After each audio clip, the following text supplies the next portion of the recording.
Why does that make you a woman?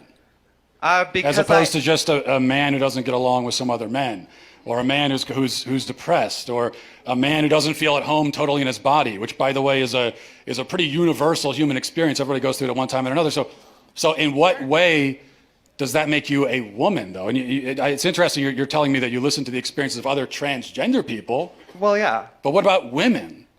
So because trans women are women, you would say, right? I would say that. Yes. Exactly the same? Yes. Okay, well then why do you need to hear the testimony of quote unquote trans women? Like how you pick any actual woman in this room? In what way do you know that you belong in the same category as them? I know because they tell me. So here was the... You need them to tell you what you are? Women. Yes.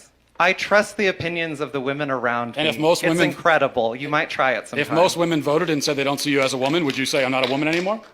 If who? If most women voted and said they don't see you as a woman anymore, would you then relent and say I'm not a woman? I would say most people on the planet have no idea who I am. I'm going to trust the opinions of the people who've spent their lives with me.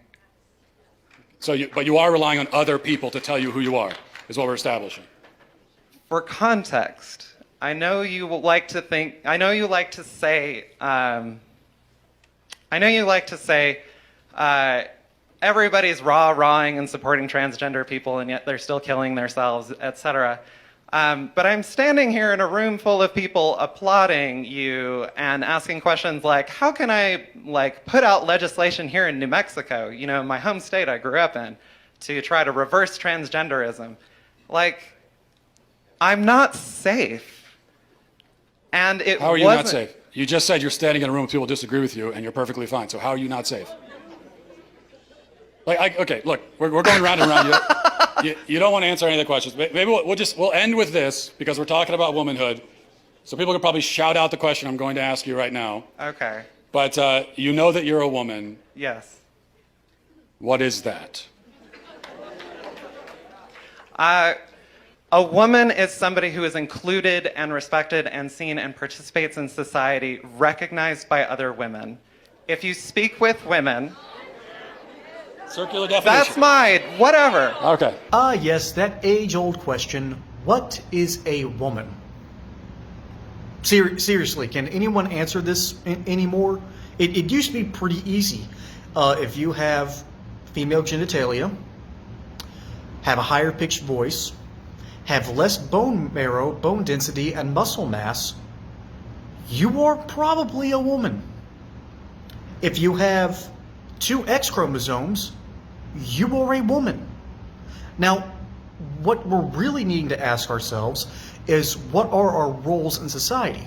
Well, the cool thing about being in such a free society that we are in the United States, you can be whatever you set your mind to. If you want to be a very masculine female, you can go for it here. If you want to be a really effeminate male, you can do that here. So the question really is, what spaces are allowed, and do we all have to tolerate you? And that's the other cool thing about freedom, because the answer is no, we don't have to.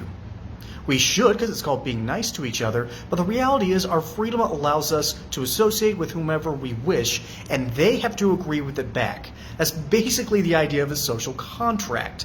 And this guy, or gal, I'm still not sure, doesn't seem to understand that and wants to impose its will and its beliefs on people who might not want to accept it, and people who might want those spaces for people who fit certain qualifications. And that's okay. It is okay to have this in America. And that's what Matt Walsh won't even go as liberal as my position here, because he's a staunch, hard right-wing, traditional conservative. But that's the reality of the situation. That's as far as it should go. And this person wants to dominate, intimidate, and impose its will on other people to accept its lifestyle. And that's simply just not fair and inherently tyrannical.